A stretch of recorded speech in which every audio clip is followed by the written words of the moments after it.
7-footer PBA import terminated dahil sa pag-party-party matapos ang laro at TNT import na si Bol Bol pinababalik na sa NBA ng mga NBA fans. Yan ang ating mga pag-uusapan para sa video natin ito.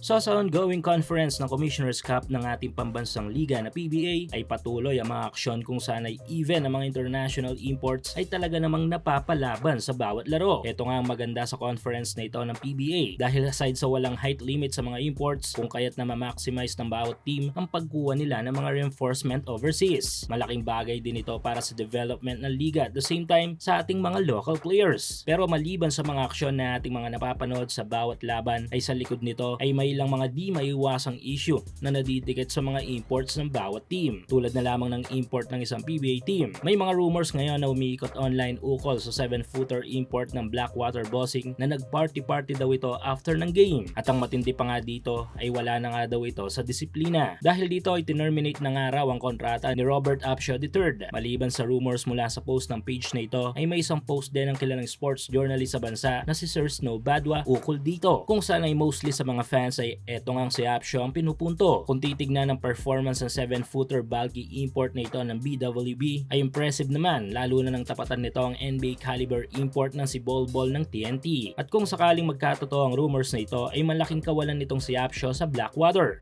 Suportahan ang inyong paboritong team sa PBA, NBA at MPBL o kahit pa nga sa mga overseas league. Full details sa comment section.